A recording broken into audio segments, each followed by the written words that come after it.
구독과 좋아요는 저에게 큰 힘이 됩니다. 안녕하세요. 부동산 뉴스를 읽어주는 박 팀장입니다. 오늘은 작년 12월 16일 부동산 대책 이후에 비규제 지역 쪽에서 풍선 효과가 일어나고 있습니다. 그리고 그쪽에 청약이 몰리고 있는데요. 자신도 모르게 지금 투기를 하고 있는지 모르시는 분들이 있을 것 같아서 제가 거기에 대해서 한번 설명을 드리려고 합니다.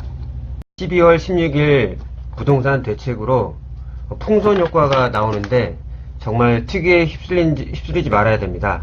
자신도 모르게 지금 하고 있을 분도 있을 거예요. 부동산 대책으로 인해서 비규제 지역이 지금 휩쓸린 현상이 계속 뉴스에 나오고 있는데 풍선 효과가 두드러지고 있어요. 특히 서울권에서 벗어난 인천, 경기도권, 광역시 지역으로 심상치 않게 지금 청약 강풍이 휘몰아치고 있습니다. 제목처럼 분위기에 휩쓸려 가지고 투자가 아닌 투기를 하고 있는지 아닌지 본인 자신을 한번 되돌아봐야 됩니다. 그럴 것 같아서 제가 오늘 한번 동영상을 올리게 되었습니다. 자, 보시면 지금 비규제 지역으로 쏠림 현상이 일어나고 있습니다. 이거는 뉴스에서 많이 보셨으니까 잘 아실 거예요. 규제 지역 아닌 쪽으로 지금 사람들이 좀 돈이 그쪽 완전 쏠리고 있거든요. 그러니까 사람들이 자기도 모르게 거기 분위기 타서 가시는 분들도 있어요. 제발 그러지 마시라고 제가 다시 한번 설명을 드리는 겁니다. 그 중에 제일 많은 게 이쪽 지역입니다. 그 당연한 거고요. 투자가 아닌 지금 투기 형상이 지금 일어나고 있어요. 너무 심할 정도입니다. 부동산은 생물이거든요. 거기가 이번에 문재인 대통령이 간담회에서 말씀드린 것처럼 이게 더 심해지면 거기도 규제가 들어갈 수가 있어요. 미분양이 많이 났던 지역인데 지금은 이 비규제 지역으로 청약 열풍이 일어나서 거기다 넣었다가 나중에 규제 지역으로 된다고 생각해 보세요. 이건 서울보다 더 못하는 지역이 되는 겁니다. 완전히 그냥 조정지역 들어가는 게 훨 낫죠. 지금 관심이 많은 인천 신도시를 한번 보겠습니다. 보면 인천 신도시는요, 예전부터 많이 했던 김포 신도시고요, 그 다음에 건단 신도시하고 계양 신도시가 있습니다. 제가 일단은 지도를 보면서 한번 설명을 드리고 다시 제가 PPT로 오겠습니다. 네이버 지도, 카카오나 랩이나 다 똑같습니다. 보시면요, 이쪽이 저기 이제 김포 한강 신도시예요. 이쪽 라인들이요. 여기까지 가요. 그러니까 여기서 보면 이제 서울권에서 좀 제일 그래도 가깝죠. 한강에 있고요, 바로. 근데 밑에 보시면은 여기가 계양입니다. 계양. 계양이 아니라 검단 신도시입니다. 그 다음에 계양 여기 밑에 쪽이고요. 계양 여기 밑에 쪽입니다. 지금 한동안 많이 했던 게 김포 한강 신도시고 요즘은 검단하고 계양이거든요. 근데 요즘 이제 계양하고 검단의 지금 이 분양 거기 청약률을 경쟁률을 보면요, 이건 말도 안 되는 경쟁률이 지금 일어나고 있습니다. 이걸 설명드리기 전에 먼저 김포 신도시가 입주를 시작했어요. 일단은 한강을 꼈고요. 먼저 이제 시작하면서 기반시설 잘 돼 있고요. 근데 여기가 한 5만 세대가 넘게 지금 이제 계속 입주를 하고 있는데 이쪽 지역이 많이 올랐습니까? 생각보다 많이 안 올랐습니다. 쉽게 보시면 여기 이제 김포 한강 신도시 하면서 골드라인이 형성되면서 이슈가 많았어요. 그래도 많이 오르지 않았어요. 생각보다. 이유가 뭘까요? 당연히 여의도권은 그나마 좀 가까워요. 차로도 그렇게 멀지도 않고 버스도 가는 게 있습니다. 근데 여의도 하나고는 한계가 너무 많아요. 어린아이는 일단 서울 접근성이 이제 서울에 가기 교통편이 편해야 되고, 그 다음에 제일 중요한 거는 이제 강남권이 가까워야 됩니다. 그 한계가 좀 있어요. 그러다 보니까 이 세대수가 생각보다 엄청 많은 세대수인데도 그 가격 상승이 그렇게 같이 동반 상승이 되지 못했습니다. 그럼 여기 검단하고 여기 계양은 어떨까요? 거리는 좀 더 김포보다 좀 떨어져 있고요. 큰 차이는 없겠지만 여기 기반 시설이 좋을까요? 그렇다고 입지 조건이 좋은가요? 거기 살고 계신 분에 비하는 게 아닌데 그 정도는 아닙니다. 김포 한강 신도시를 같이 비교하면 이 세 군데는 거의 공동 운명체인데, 우리가 먼저 입주한 김포 한강 신도시를 본다고 하면은 검단이나 계양 같은 경우는 아직 그 정도로 받쳐주지는 못합니다. 근데 여기가 청약률이 상당합니다. 제가 다시 PPT로 들어오면서 제가 다시 설명을 한번 드리겠습니다. 제가 지도를 한번 봤으니까 한번 들어가서 보시면은 가까이 보입니다. 제가 다시 한번 말씀드리지만 이 지역을 비하하는 게 아니고요. 그냥 비교를 해드리는 겁니다. 김포 한강 신도시가 5만 몇 세대고 검단 계양까지 합쳐서 15만 세대가 넘은 지역인 어마어마한 겁니다. 신도시를 왜 만들었습니까? 서울권이 워낙 가격이 비싸다 보니까 나머지 인구를 받아줄 수 있는 쪽, 어차피 서울권에서 만약 힘들다고 하면은 그 외부 지구 수도권, 경기도권으로 빠지지 않습니까? 그래서 신도시를 개발을 한 건데, 단 어느 정도 가격 정도만 받쳐주면 사람들이 내려 살지만은 그 거품이 껴있는 걸 모르고 그냥 비규제 지역이라고 해서 여기에 몰리는 거는 투자의 기본이 아닌 겁니다. 그냥 투기 세력이 몰리니까 같이 가는 거라고 보시면 됩니다.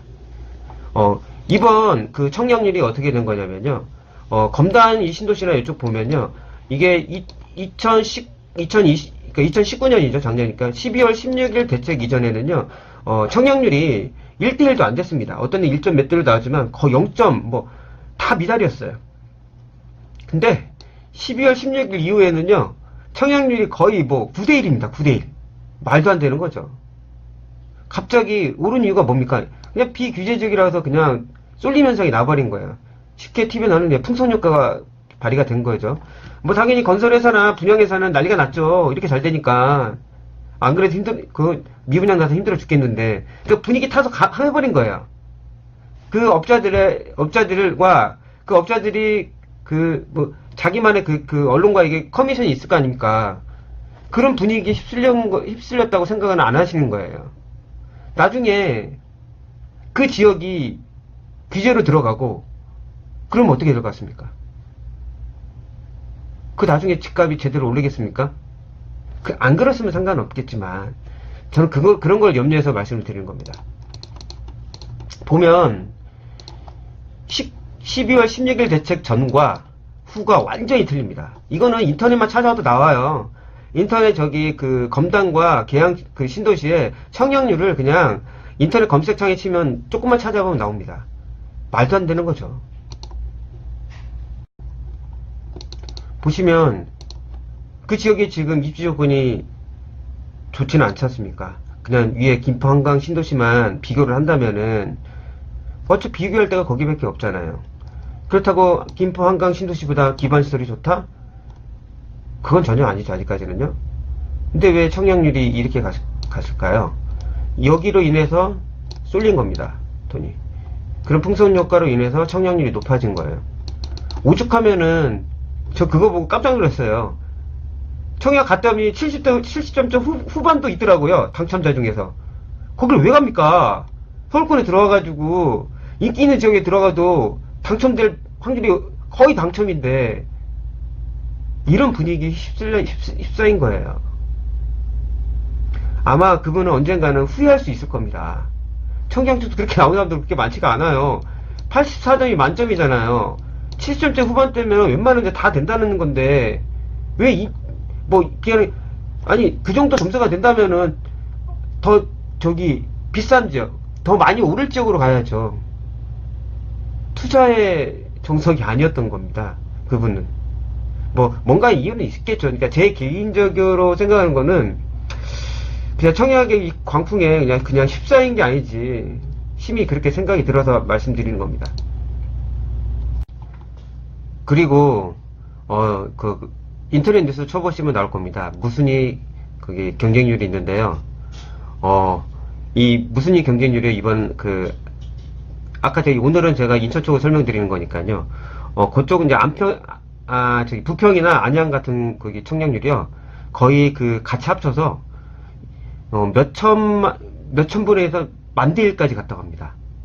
보통 그게 그 정도까지 높지는 않거든요. 그러니까 무순위 경쟁률이 뭐냐면요, 미계약분입니다. 그러니까 미분양이 난 거나 계약을 이제 취소하신 분들 있잖아요. 그 남은 걸 갖고 순위 없이 그냥 경쟁을 하는 거예요. 그러니까 무작위로 뽑는 겁니다. 그게 경쟁률이 5,000대에서 만대까지 갔다고 합니다. 그걸 안양이나 부천에서 말입니다. 부평이나 이쪽에서. 그 정도로 인기가 있는 지역은 아니었거든요. 그 정도로 지금 거품이 껴있는 거예요. 그러니까 이제 풍성효과에 거품이 껴있는지 모르고 본인이 지금 투기를 하고 있다는 걸 모르고 있는 겁니다. 그게 좀 안타까워서 제가 한번 다시 설명을 드리는 거고. 제가 왜 이런 얘기를 할까요? 12월 부동산 대책이 나왔으니 당연한 거 아니야 라고 설명하신 분도 있을 겁니다. 그렇게요. 그럼 어떻게 해? 라고 물어보신다고 하면은 저는 이렇게 말씀을 드리고 싶습니다. 규제는 영원하지가 않아요. 부동산은 생물입니다. 어떤 정권이 잡냐, 그리고 그 정권이 뭐 솔직히 뭐 보수냐 뭐 진보냐 이게 문제가 아니라요. 그때 있는 그 정권에 있는 분들의 생각의 차이에 따라서 부동산은 변합니다. 그리고 그분들 아니더라도 부동산은 움직여요. 이렇게 잔잔하게 가는 강물이 아니랍니다. 아니라는 겁니다. 그분들에 따라서 규제가 풀릴 수도 있고 자연적으로 흘러갈 수도 있어요. 제가 이런 얘기를 하는 이유가 뭐냐, 비규제 지역이라고 해서 그 지역들만 따라가지 말라는 거예요. 미래 가치를 내다보셔야 된다는 겁니다. 서울이라는 곳은 우리가 나중에 뭐 북한이나 돼서 도시가 중심 도시가 바뀌지 않는 이상은요, 우리 대한민국은 서울이에요. 그래도 서울을 벗어날 수가 없습니다. 금액이라는 것은요. 어쩔 수 없잖아요. 그게 아니라고 부정할 수가 없습니다. 저도 그걸 부정하고 싶은데 그건 있을 수가 없는 일이거든요, 지금은요. 그래서 제가 말씀드린 거는 그런 쪽으로 분위기 휩쓸리지 마시고요.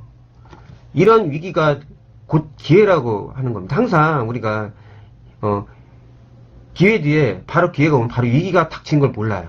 저도 그렇게 뭐 다 알면 저도 더 많이 벌었겠지만은 사람은 다 지나봐야지 알 거거든요. 근데 저는 중개업을 좀 오래 하다 보니까 제 3자 입장에서 봤을 때는 지금이 곧 기회라고 저는 보는 겁니다.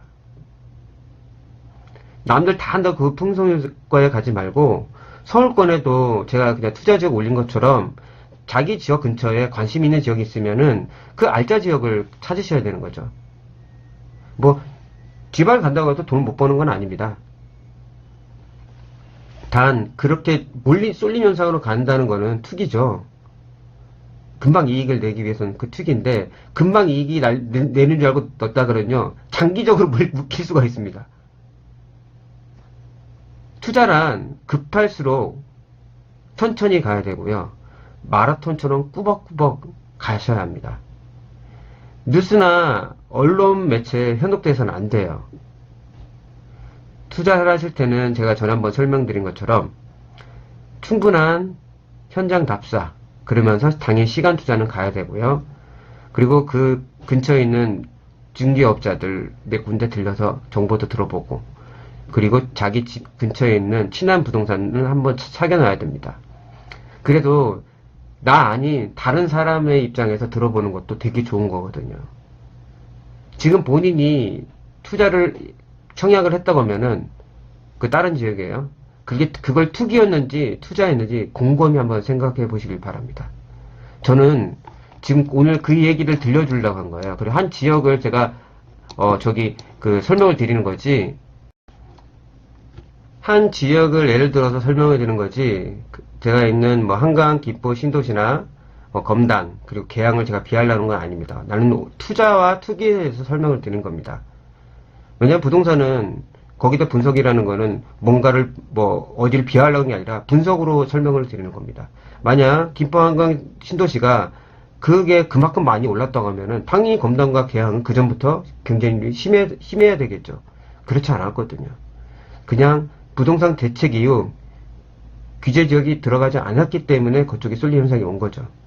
저는 그걸 설명드리고 싶어서 오늘 동영상을 찍게 되었고, 혹시 제 얘기가 들으신 분한테 조금 도움이 되셨다고 하면은 댓글과 좋아요, 그리고 구독, 알림 설정해 주시면 저에게 큰 힘이 되겠습니다.